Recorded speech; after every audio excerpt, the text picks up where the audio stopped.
The night after that toothbrush comment from Liv, I just sat in the garage in the dark. No punching bag, no music, no beer. Just me, the dog, and that awful quiet where you can hear your own blood rushing in your ears. I stared at the spreadsheet again, the one I'd shown Marissa. Honestly, I wasn't trying to scare her with it. I was trying to make her think. Make her realize this freedom came with a whole lot of mess no Pinterest article warned you about. But she didn't blink. That's when I knew she wasn't thinking about us at all. She was planning an exit rehearsed, coordinated, sanitized. Probably something Dylan workshopped during their synergy lunches. And that's when my fuse hit the gasoline. The next morning I made eggs for the kids like usual, packed their lunches, and dropped them off. I kissed Max on the forehead. He wiped it off dramatically like always. Olivia gave me her squishy half hug like she does when she's trying to be cool. Normal dad stuff. Then I drove to the leasing office at Cypress Trail, the apartment complex right near Tessa's place. Yeah, Marissa's older sister. Now, before anyone jumps to conclusions, no, I wasn't trying to hook up with her. Not then. It was strategic. It was psychological.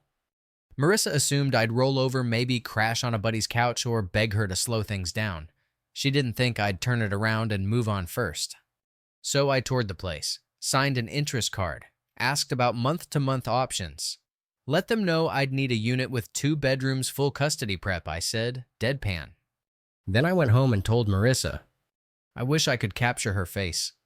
She was mid-sip of her cold brew when I said I'm thinking of getting a place near Tessa's, closer to the kids' school, and my shift rotations. Makes more sense. She blinked, tilted her head like a confused golden retriever. Tessa's side of town? That's way far from Canyon Oaks, she said. I just nodded.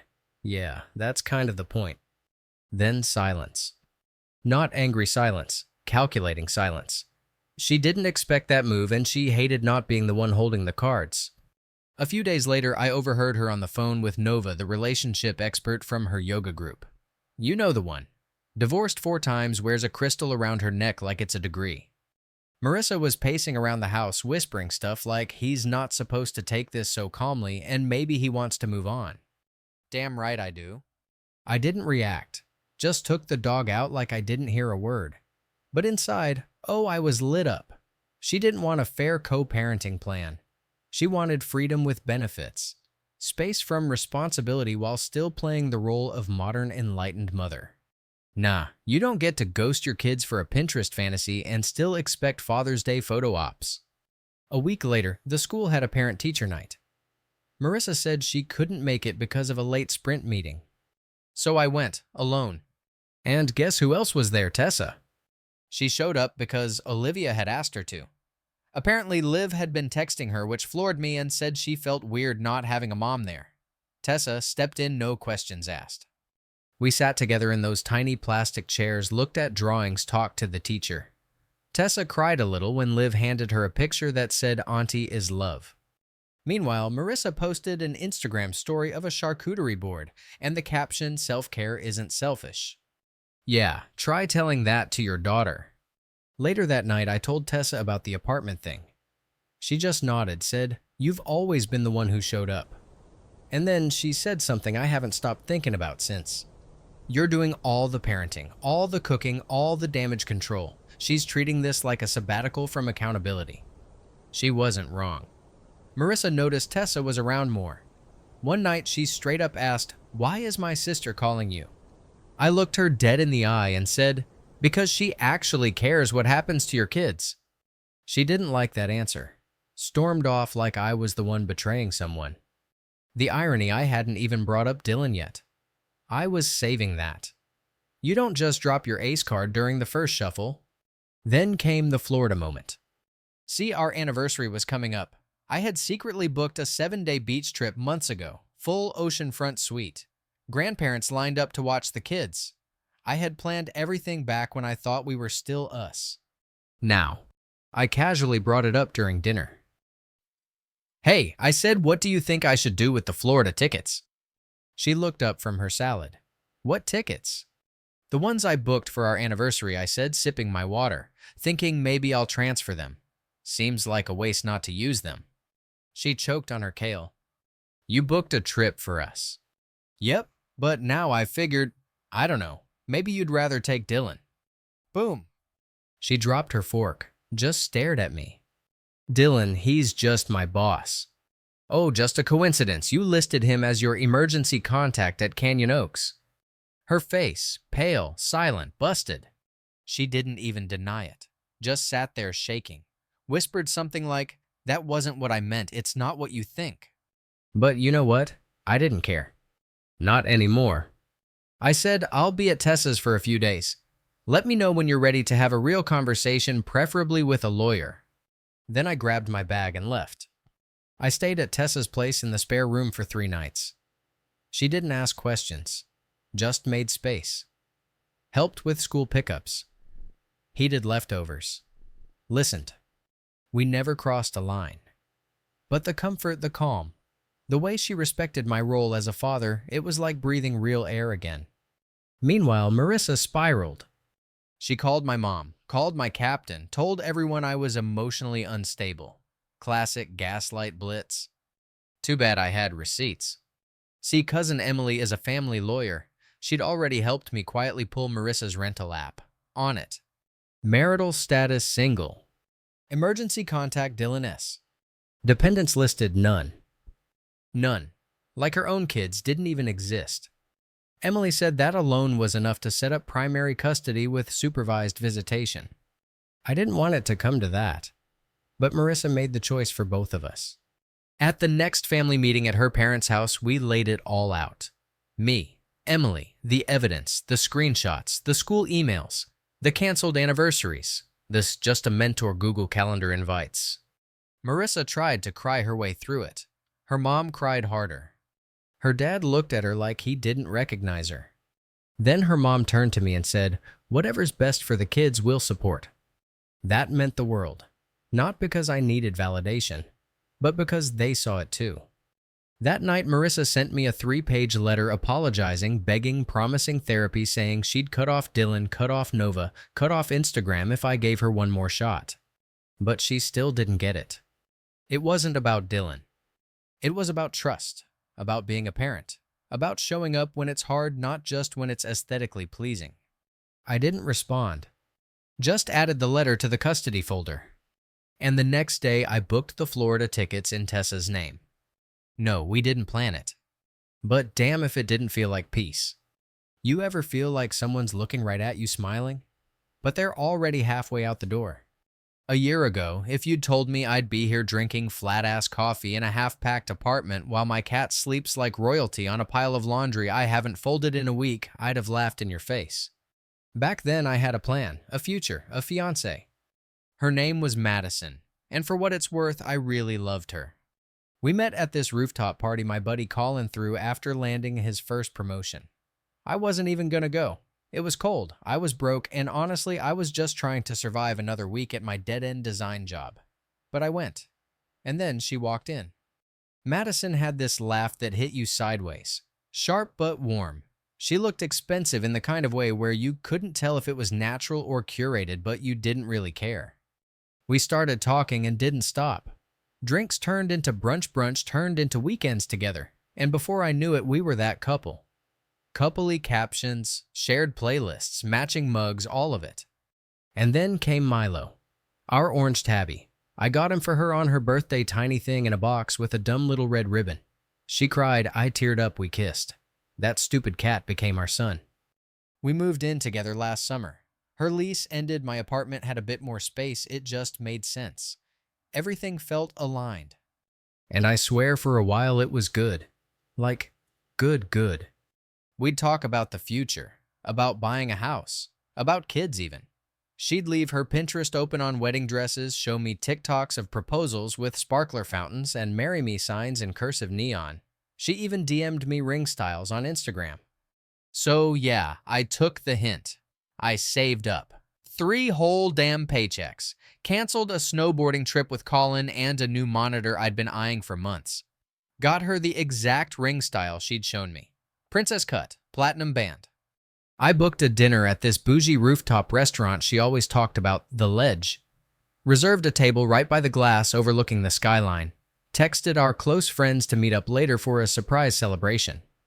I even pre-ordered her favorite dessert, lemon brulee with edible flowers. Who the hell even eats flowers? Anyway, that night I'm sweating bullets. I go down on one knee, and she just stares.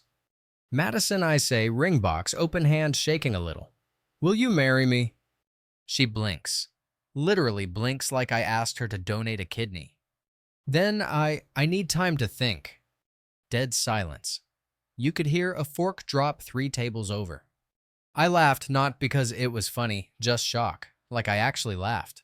What? I'm not sure this is what I want. Right now, she adds quickly. We sat through the rest of that dinner in the most awkward silence of my life. I paid the bill, took her home. She said she was tired, went straight to bed. I didn't sleep. Slept on the couch with Milo curled on my chest like he knew something was off.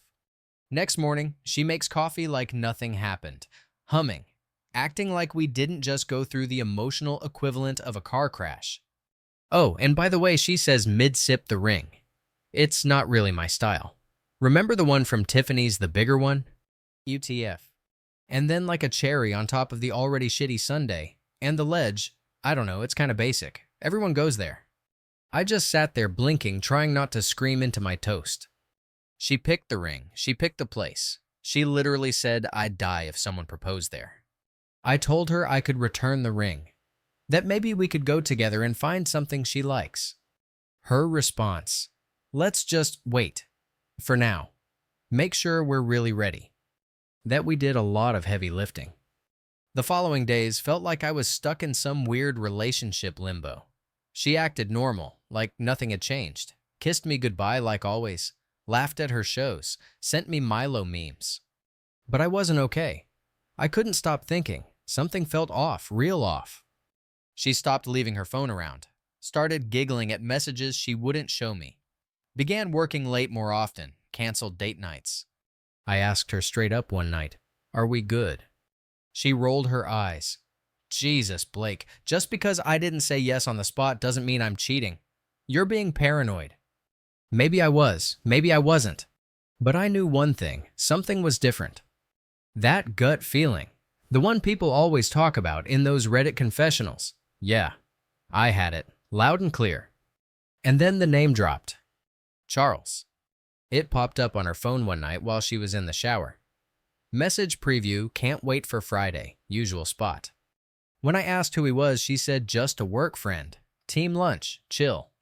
Cool, cool, cool. Except she'd never mentioned a Charles, ever. And usual spot didn't exactly scream team lunch. So I smiled. Said, hey, you were right about the ring. I'll return it this weekend. Maybe we pick one out together. She lit up, kissed me, told me I was the best. Meanwhile, I was plotting my own damn war. No more guessing, no more hoping, no more blind sides. If she wanted to play me, she had no idea who she was messing with. Last week, I decided to work from a cafe Madison hates. It's this overpriced place called Birch and Brew near our apartment. She always says their coffee tastes like burnt almonds, so I figured it was safe. I needed to think, quietly, alone, without her random pop-ins or fake smile energy. Anyway, I'm there with my laptop pretending to work when I hear a familiar laugh. Hers. I freeze. She walks in with her friend Tara, both in full influencer brunch mode boots, matching scarves, sunglasses on indoors like they're allergic to UV-free lighting. They don't see me. There's this giant plant between my booth and theirs. God bless the ficus. I'm about to wave out of habit, I guess, but then I hear my name. And everything in me just stills.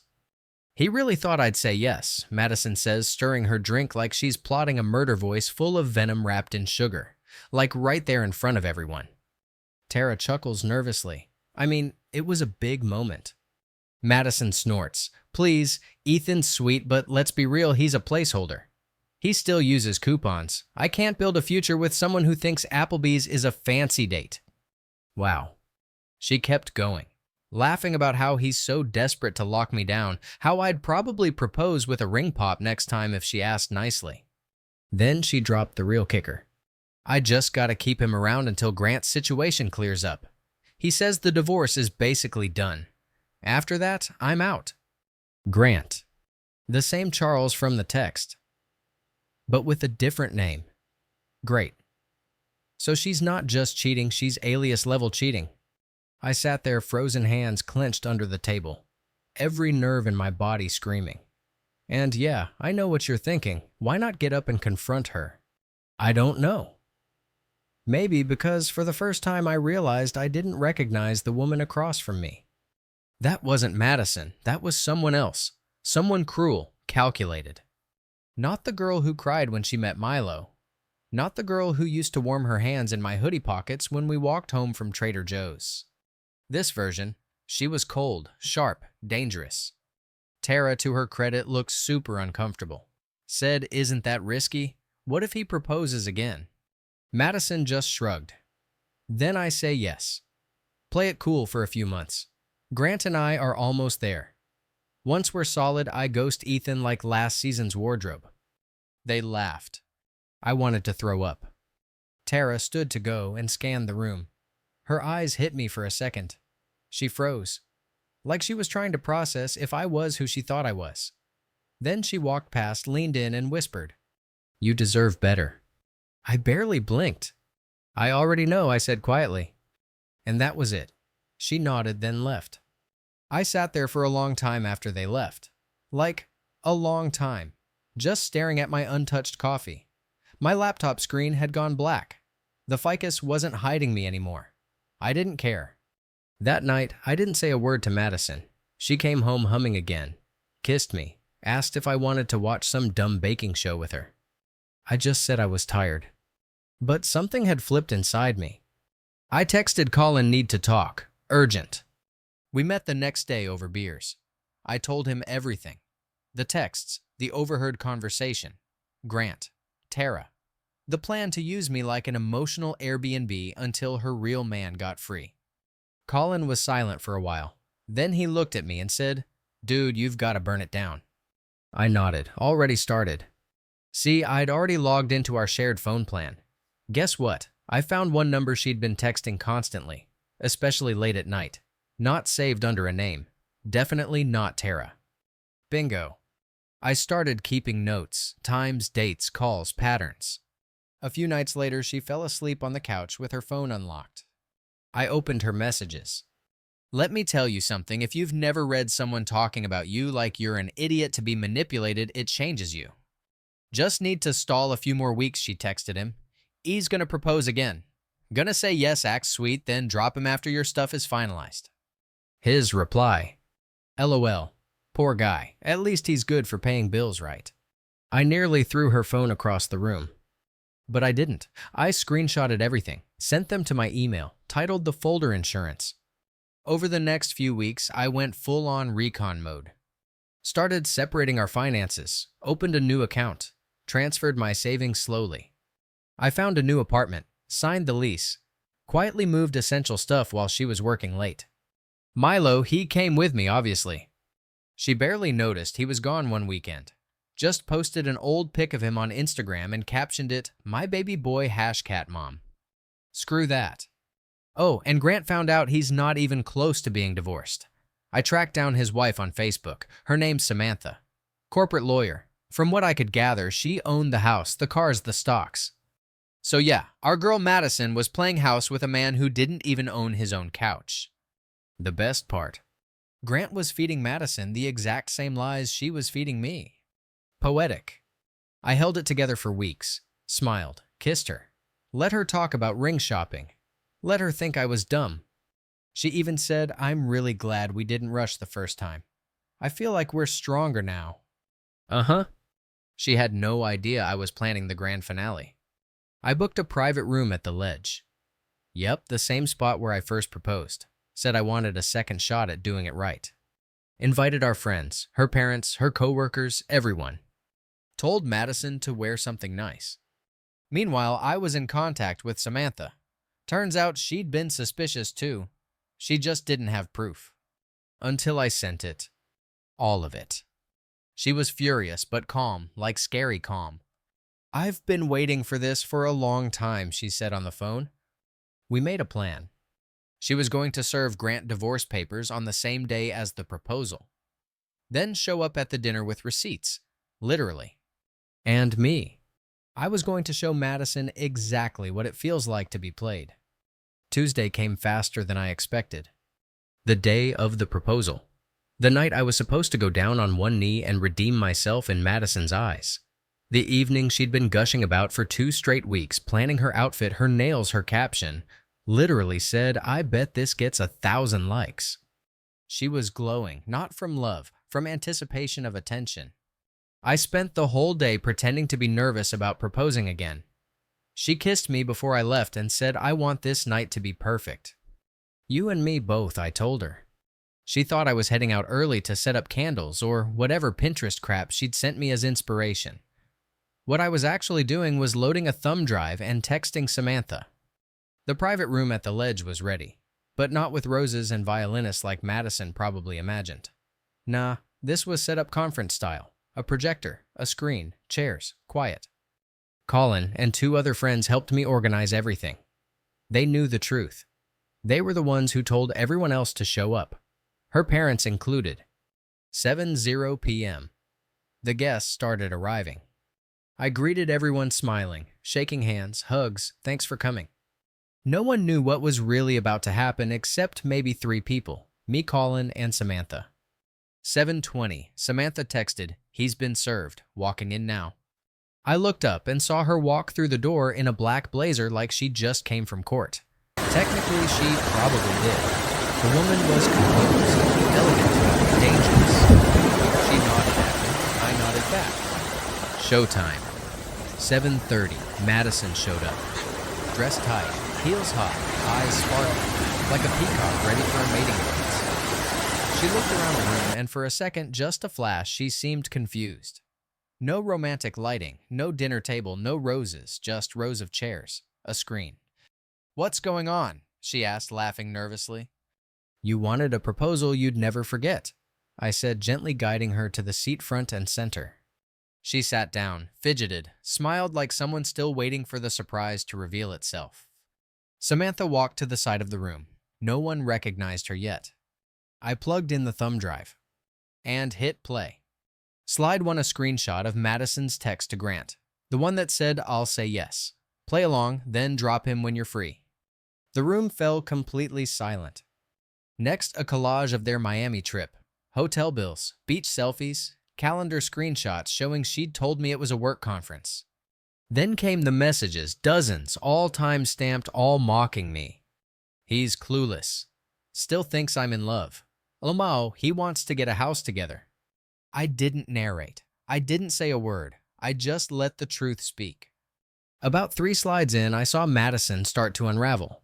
Her smile cracked. She looked around, saw her mom covering her mouth, her dad with his jaw clenched, Tara with wide eyes shaking her head like, "Girl, what did you do?" Madison stood up. This is fake. You're manipulating everyone." "Sit down," I said calmly. She didn't, so Samantha stepped forward. "This isn't fake," she said loud and clear. "I'm Grant's wife, and as of 6:00 p.m. today, I'm also his ex, because of this." She held up a manila envelope. Inside were the divorce papers, signed, filed, served. "Also, Madison," she added, "you might want to check your email. My lawyer just sent a formal notice regarding misuse of corporate funds. That Miami trip, it wasn't just unethical, it was illegal." The color drained from Madison's face. Like watching cream poured into black coffee, slow, dramatic, irreversible. People in the room shifted, whispering. Her dad stood up and said, "I think we should leave." "I'm not done," I said. My voice wasn't loud, but it was firm. Madison turned to me. "How could you do this to me?" I actually laughed. "Are you serious?" I asked.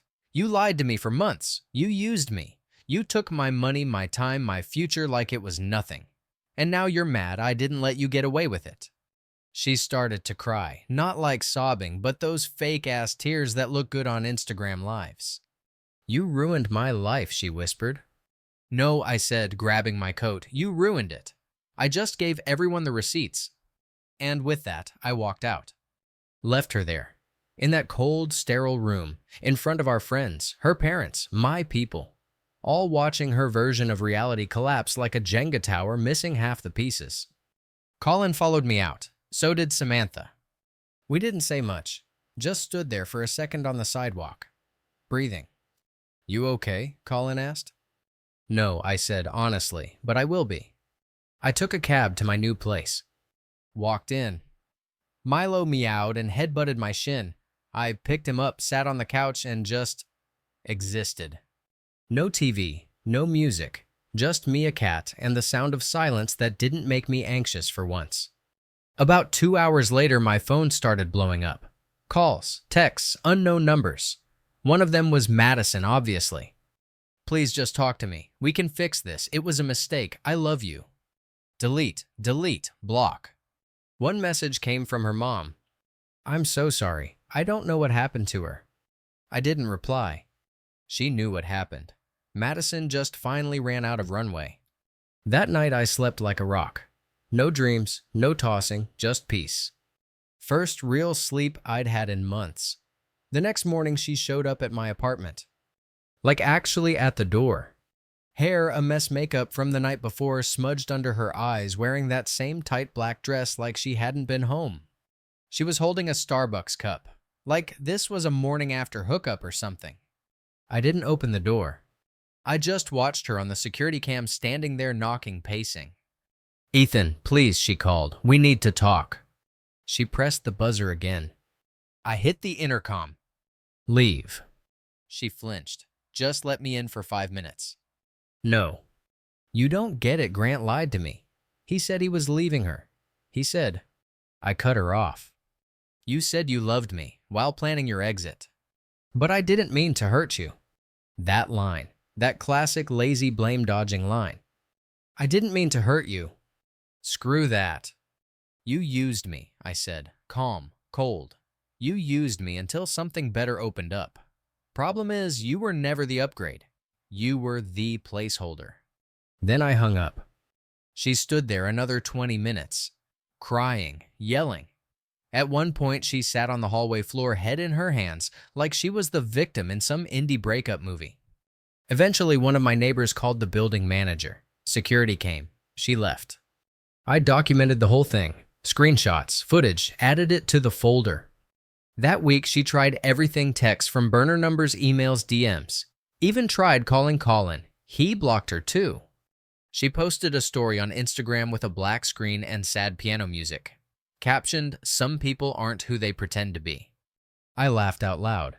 Like, actually laughed. Her little army of followers flooded the comments. Sympathy hearts, men are trash gifts. It lasted maybe 24 hours before people started tagging her with screenshots. The slideshow. Samantha's legal post. Comments from mutual friends. Then she deleted it all. Radio silence for a few days, until the GoFundMe popped up. I shit you not. Survivor of financial manipulation and emotional abuse. Just trying to rebuild and restart. She asked for $10,000.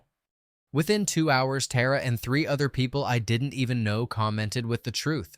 Hard facts, links, context. It got taken down the same night. Meanwhile, I was just breathing again. Sleeping. Actually cooking meals. Milo was thriving, by the way. Dude literally grew shinier without her stress vibes in the apartment. Colin came by one night with beers. "You good?" he asked. "I don't know yet," I said, "but I feel like I'm not drowning." We clinked bottles to that. A few days later, Samantha texted, "You free for coffee?" I paused. We hadn't really spoken since the ambush night. Just coordinated logistics, legal stuff, shared proof. But that message felt different. I replied, "Yeah, birch and brew." "Perfect. Tomorrow." So we met.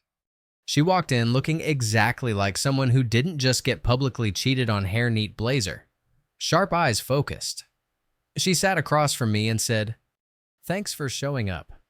Least I could do." We talked. About the whole mess. The years she wasted on Grant. The fake couples therapy he dragged her into while planning his side relationship.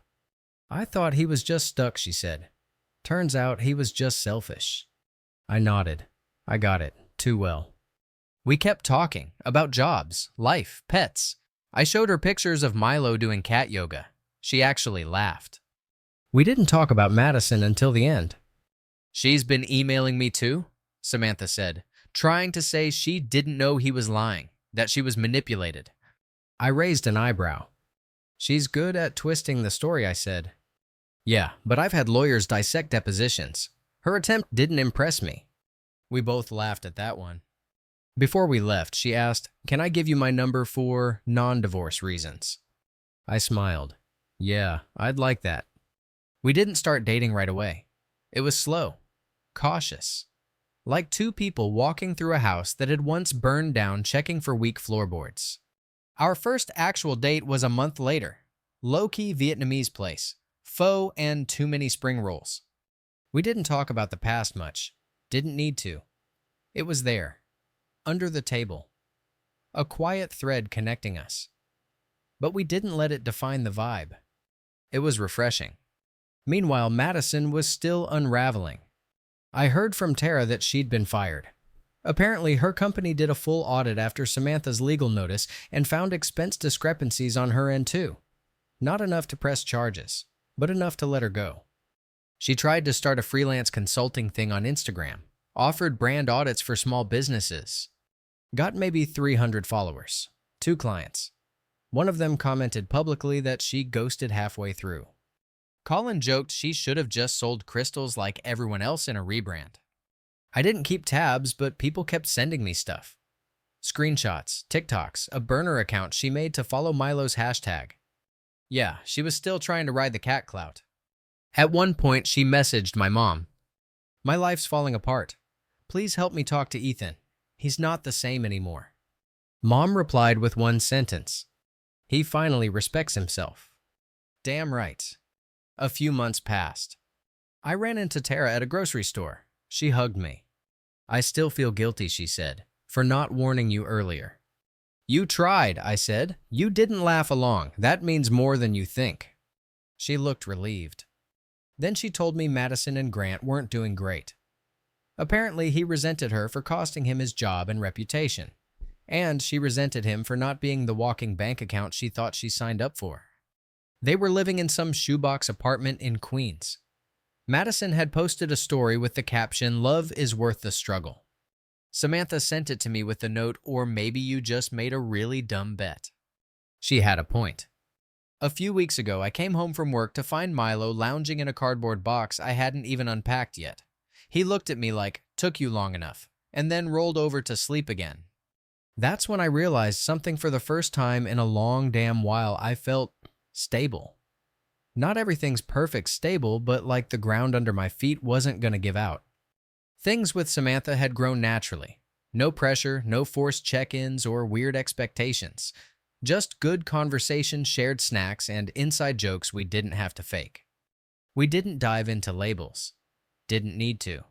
She'd stop by after work sometimes, kick off her heels, and steal my hoodie while we watched documentaries we never finished. It was easy. And maybe that's why it worked. Meanwhile, Madison was spiraling. I only knew because people couldn't stop talking about it. She made herself too public to disappear now. Tara sent me a clip from a live stream she did.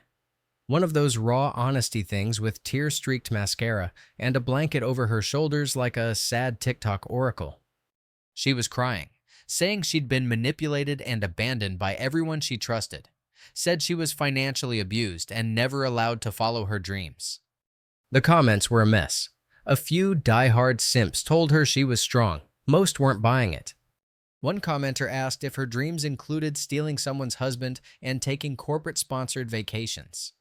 She ended the live early.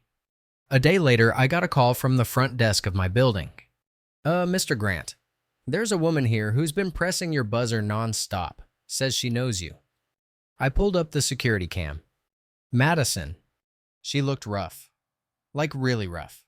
Hoodie, half-zipped hair, a tangled mess, eyes wild. She was yelling my name, fist pounding the button like it owed her money. "Ethan, I know you're up there. You can't keep ignoring me." Neighbors started peeking through their peepholes. One guy came out with his dog and immediately turned back inside. I sighed, buzzed the intercom. "Leave." No, we need to talk. I made a mistake. Everything's falling apart and I..." "Still not my problem." She screamed. Not words, just noise, frustration, humiliation, pure chaos. Then she crumbled onto the steps, started sobbing, rocking back and forth like some kind of rom-com meltdown scene, but sadder. Not dramatic, just pathetic. And I mean that in the truest, realest sense.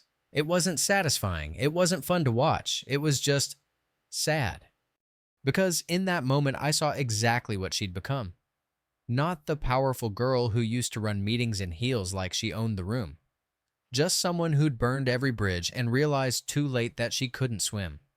After about 20 minutes, security showed up, walked her out without force but with enough side-eye to let her know this was done. I filed an official notice the next day, expanded the restraining order. Didn't feel powerful, just necessary. A week later, Samantha and I were grabbing dinner at a quiet spot near her place. Nothing fancy burgers, milkshakes, open-air seating. She looked at me mid-bite and said, "I like this version of you." "What version is that?" I asked. "The one that doesn't flinch when someone says Madison's name." I smiled. She was right, I didn't flinch, not anymore. "Guess I finally ran out of emotional debt," I said. She reached across the table and squeezed my hand. "You paid more than your share." We didn't talk about the past after that. Just the usual her work drama, my projects, Milo being a spoiled prince. We laughed more than we used to. I think that's the real sign you're healing, when the laughter isn't forced and the silence isn't heavy. That night, walking her back to her building, she stopped and looked up at me. "You think we would have met if all that shit didn't happen?" she asked. I paused. "No," I admitted, "but I think we're better for surviving it." She nodded. "That's kind of beautiful," she said, in a messy, mildly traumatic way. We laughed. She kissed me. And it felt good. Real.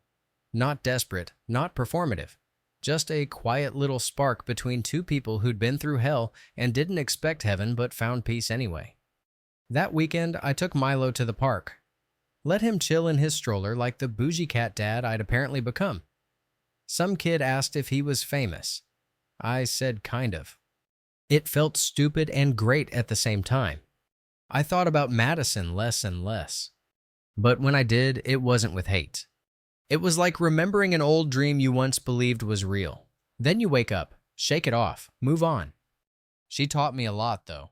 About trust, boundaries, self-worth, and how love, if it's not built on honesty, means jack shit.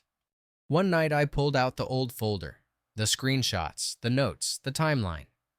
I stared at it for a while. Then I deleted it. All of it. Even the backups. Because I didn't need it anymore. I'd already won. Not out of spite, not out of revenge. Just by living, breathing, laughing again. By sitting across from someone who saw me, really saw me, and didn't flinch at the scars.